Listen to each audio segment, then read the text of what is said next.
Hi, SaaS and Tech entrepreneurs. Thanks for joining this webinar. I'm delighted to have this opportunity to talk to you about the importance of monetization and pricing power, and how getting this right will facilitate future product development and enable sustainable growth for your business.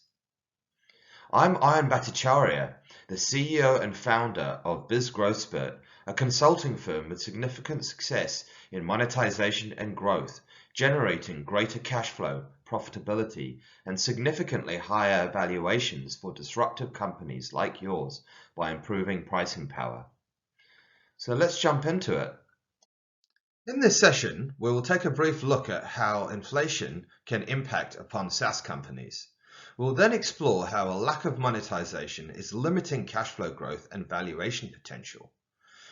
I will introduce 4 levels of pricing power that exist within any market and a monetization and growth framework that will level up your pricing power, fueling the next stage of growth for your SaaS company. Finally, we will touch upon how differentiated value selling is fundamental to improving pricing power. But before we get into that, let's just spend a couple of minutes talking through some of the major growth challenges facing SaaS companies in 2022. With inflation levels at a 32-year high in New Zealand and Australia, sales, marketing, and product development costs have all significantly increased. Same goes for funding costs with increases to interest rates. The proliferation of freemium offers has also led to customers expecting more value for less. Proving out value, targeted acquisition, differentiating features, and positioning your proposition in a way that scales with your customers has never been more critical. SaaS in 2022 is a far more competitive space than it was a few years ago, given the low barriers to entry, and the key to success is differentiating your offer within your target market. The gold rush is over. Finding the blue ocean in a sea of red is where the sustainable growth opportunity lies. 82% of small businesses fail because of cash flow problems, and SaaS companies are no exception. Growth needs to be profitable in order to remain sustainable. As the SaaS market has become increasingly more saturated with many players all competing for customers' attention, CAC has significantly increased by nearly 70% over a 5-year period. This trend really speaks to the necessity of focusing on targeted acquisition based on your ideal customer profile, but also a shift in focus towards retention and monetization, not just acquisition at all costs. Supporting the observation from 2 slides ago regarding the demonetization of the SaaS space due to freemium offers and intense competition, this graph really shows the extent to which these factors impact on customers' willingness to pay in 2022. This data shows an almost 4-fold decline over the past 4 years, which illustrates the importance of a needs-based analysis, a deep understanding of buyer personas, and subsequent value creation. Let's consider inflation. It's a hot topic right now, and no doubt we have all been subjected to news about inflation lately, with CPI in New Zealand having reached a 32-year high of 7.3% increase year on year over the past quarter. But what does it mean for SaaS companies? While SaaS businesses do not have substantial supply chain costs and cost of goods sold in the same way that traditional businesses do, they are still susceptible to wage increases, product development costs, and sales and marketing costs, all of which are increasing, particularly in light of current labor shortages. This leads to a margin squeeze and pressure on cash flow, hindering scalability. It is totally acceptable to raise prices more than once a year, so long as it aligns with your customer's perception of value. In fact, SaaS companies that I have seen with the most success with revenue and adoption review their pricing at least on a quarterly basis, making strategic changes every 6 to 9 months. In the last slide, we briefly touched on how monetization makes businesses more resilient to inflation, sustainably generating more cash flow to fuel the next stage of growth. But it's also an important consideration in creating funding opportunities. There are 3 recognized growth levers that can improve profitability: acquisition, retention, and monetization.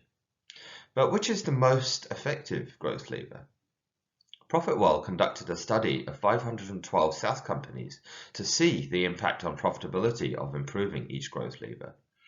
The results showed that monetization has 4 times more impact on the bottom line than acquisition, and twice more impact than retention even.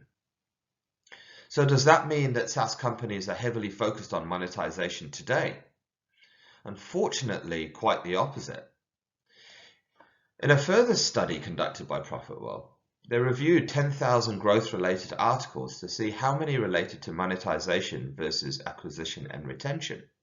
And they found that 7 times more articles were about acquisition than monetization. This speaks to the lack of expertise and focus on monetization, which presents a huge missed opportunity for SaaS companies that wish to improve their cash flow performance. So what do I mean by monetization? This is the mechanism by which you generate revenue from your value proposition. Pricing is one of several key components of the monetization process, and I'll circle back to this later on. Let's take a look at how much money is being left on the table by SaaS businesses. In a study conducted by Blue Ridge Partners across US and Europe, they found that 85% of SaaS companies did not raise prices during the recent inflationary spike that began late 2021.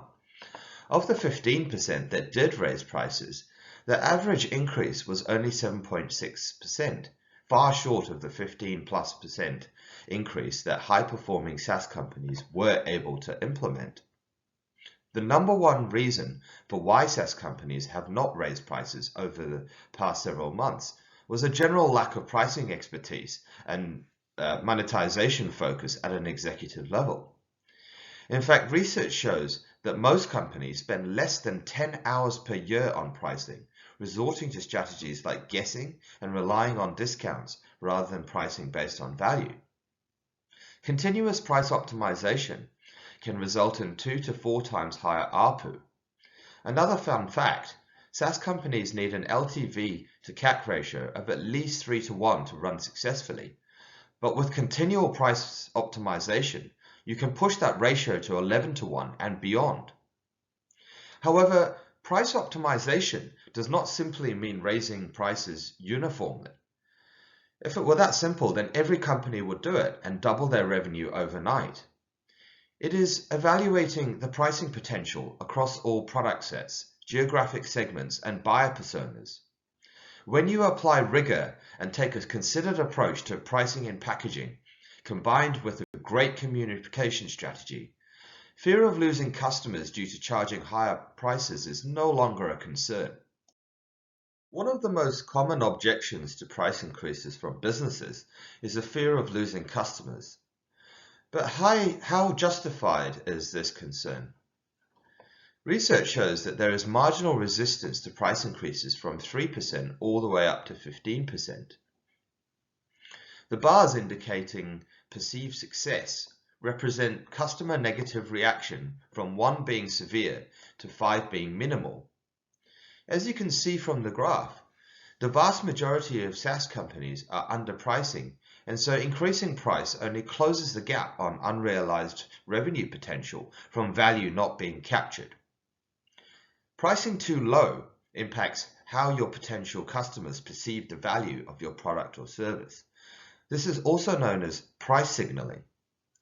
Some customers may even have concerns about the sustainability of your business if you are charging way below the value that you deliver. And it is not unreasonable for them to take this view, given that underpricing impacts on a tech company's ability to raise capital and reinvest into improving the value proposition. Customers of B2B SaaS companies in particular invest in long-term relationships and often pay initial setup or integration costs, so they will expect you to charge a fair price to remain a viable business. If you are easily winning customers with little or no pushback, it is likely a sign that you are leaving money on the table and need to review your pricing strategy. It is healthy to lose some price-sensitive customers so that you can focus resources on attracting and retaining those customers that truly value your proposition and are willing to pay a premium for it. The principle of self-selection is key when it comes to positioning and pricing strategy. Let's take a look at an example to illustrate some of the key takeaways from the previous slide. Like many SaaS startups, Stormpulse had adopted a product-led growth strategy with a freemium offering that attracted large numbers of B2C customers. But despite this, Stormpulse was struggling to pay the bills and continue to support their customers due to a lack of paid conversions. In 2011, Stormpulse took a deep look at value delivered, customer acquisition costs, and support costs across their customer segments from low-end to high-end. They discovered that their low-end B2C customers were expecting high levels of support, but many were not upgrading from freemium and not generating any revenue for the business. By pricing to accommodate low-end customers, Stormpulse were leaving massive amounts of money on the table and putting their business and ability to service high-end customers in jeopardy. Following a review of segment value, Stormpulse decided to raise prices tenfold from $49 per year to $499 per year and remove their freemium offering, introducing 2 more premium packages at higher price points. The result was that Stormpulse were able to focus on those customers, namely enterprise customers, that their SaaS product delivers significant value to and that would be happy to pay for that value. Stormpulse made more money with fewer customers, and less than a year later, they were profitable. Monetization is the true test of the strength of a value proposition. There are many examples of SaaS heavyweights that struggle to get paid conversion from freemium beyond even 5 to 10%. 2 notable examples would be Dropbox and Evernote, whose conversion rates are 5% and 7% respectively. So consider how high the freemium mountain is to climb over and who you will attract before introducing it to all your customers. Software is an experience-driven product, but you can work around this by offering free trials rather than freemium. One of the major contributors to successful monetization is the level of pricing power that exists within an organization. Pricing power is defined as a company's ability to raise prices without losing customers or seeing a drop in demand. Or put another way, a company's ability to charge the price that it deserves for the value that it delivers. Pricing power enables you to generate more revenue, which in turn drives greater profitability and cash flow, and is also one of the most important considerations when it comes to funding and valuations. In every market, we can identify 4 levels of pricing power: cost chaser, market pricer, value conqueror, and price optimizer. Perhaps as a cost chaser, you're working out your costs and adding a margin. If you're a market pricer, then you would look at your competitors' prices and set yours similarly. Maybe you're just going with your gut. Both of these approaches can be profitable, but both leave money on the table given that neither of them consider differential value or willingness to pay. The most profitable SaaS companies strive to become value conquerors and price optimizers that put customer value at the front and center, are driven by data, and match your customers' purchasing and usage habits. Operating at a level 3 or 4 does not mean that you are ignoring costs and competitor pricing, but rather that these are a benchmark for prices that you can set based on segment value and willingness to pay. To achieve the coveted status of price optimizer, SaaS companies will have incorporated everything from previous levels, implemented continuous price optimization processes, prices that vary by segment, pricing engines that drive automation, and adopted differentiated value selling, which we'll circle back to shortly. At this point, I would invite each of you to take a moment to evaluate where you might sit on this pricing power scale. I would like to think that there are very few SaaS companies that operate at a cost chaser level. This is so ineffective because your customers do not care about your costs. They only care about the value that you generate for their business.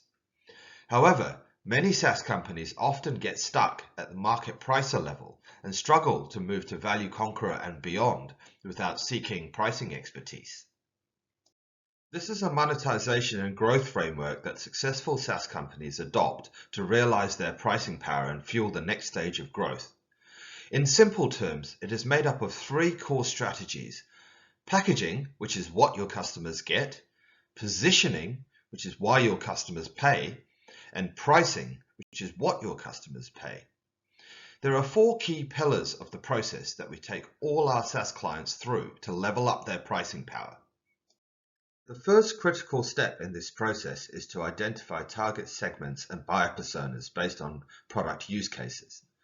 Gaining a deep understanding of this will inform your packaging strategy and feature differentiation. There are two forms of SaaS monetization, and I would recommend leveraging both: feature differentiation and value metrics. Companies that adopt value metric pricing grow twice as fast as those who solely rely on feature differentiation. Feature differentiation is the way in which you package features together based on relative importance to your buyer personas. Picking the right value metric can make or break your monetization strategy. A value metric is the mechanism by which you generate revenue from and deliver value to your customers. Think of it as a proxy between your feature sets and value delivered. Value metrics can be user-based, such as Salesforce, or usage-based, such as Wistia, who charge based on the number of videos, or HubSpot, who charge based on the number of contacts.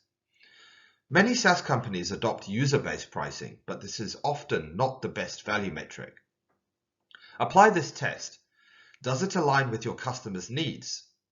Does it scale with your customer? It should not discourage greater use of the product, and it should be easy for the customer to understand and measure. Slack's approach to charging based on active users is a great example of this, as it de-risks adoption for its customers. Most companies do not take the time to really understand their buyer personas and how willingness to pay can vary across the different segments. Your packaging strategy should cater for usage patterns and budgets across your target buyer personas and enable them to self-select their preferred package based on their needs. Create a pathway to upgrading and consider what compelling event would trigger that desire to upgrade for each buyer persona. Try wherever possible to quantify value in terms of customer ROI. This could be the amount of revenue generated, or cost savings, or risk reduction. Or it could be qualitative value, such as emotional value or relationship value. However, keep in mind that not all customers derive the same amount of value from your solutions, and your larger customers are undoubtedly deriving significantly more value from the product relative to customers that sit on freemium. Low-value customers can often suck up huge amounts of resource at the expense of strategic customers. A common misconception is that simply listing features on a product or pricing page is sufficient for customers to self-select a package designed for their buyer persona. It cannot be assumed that customers will understand the benefits and select the package that is right for them without the articulation of value and the ROI each solution delivers. Perceived value is the only value that matters when it comes to willingness to pay for goods and services.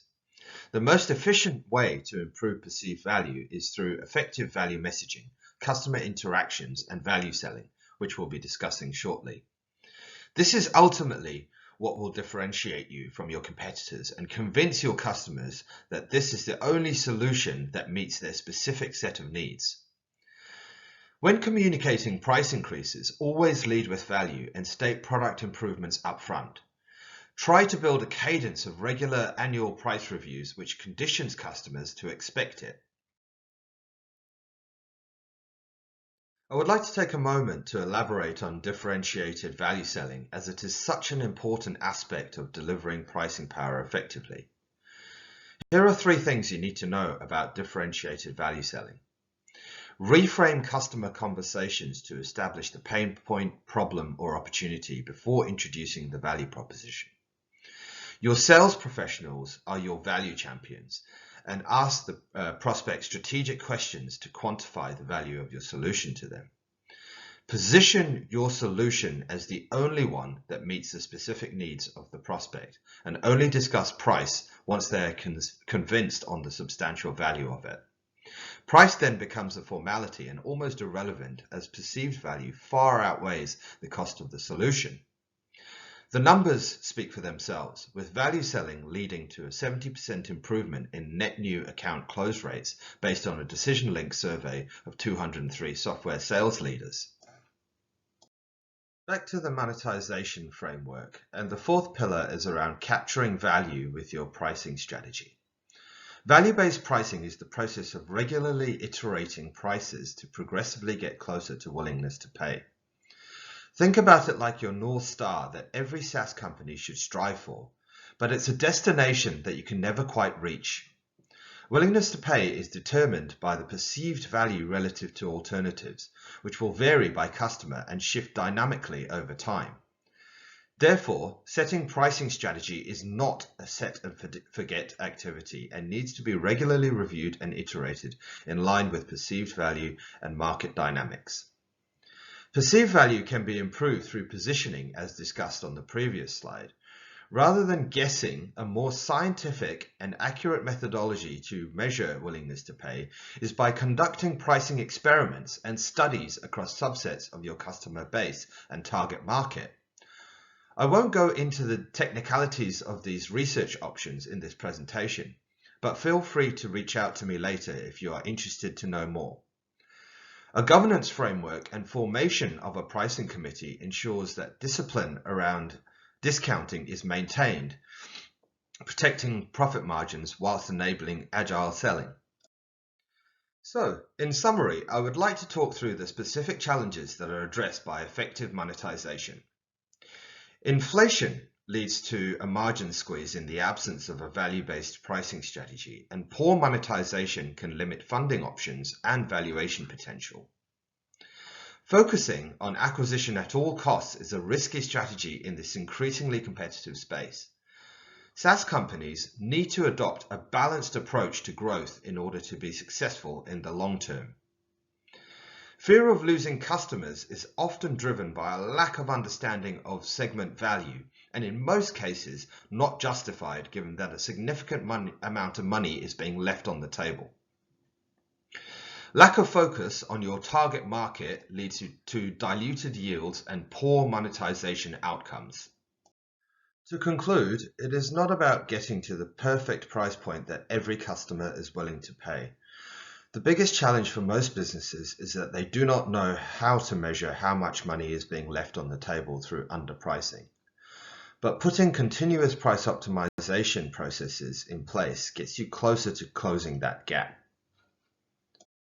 Thanks for listening, and hopefully you've gained some valuable insight from this. Now that you understand the challenges that SaaS companies are facing today, if you're facing some of these challenges, then I would like to offer you a complimentary discovery call and pricing audit. This pricing audit will involve a deep dive into your current price optimization processes, how the current pricing strategy has been derived, the level of differentiation that exists at a buyer persona level, wins and losses analysis, and a review of the governance framework. The outcome of this will be to get clarity on where you are currently in terms of pricing maturity and highlight opportunities for improvement in the process to level up your pricing power. Just schedule time by clicking on the link provided in this slide, and I look forward to discussing how we can help you with the next stage of profitable growth for your SaaS business.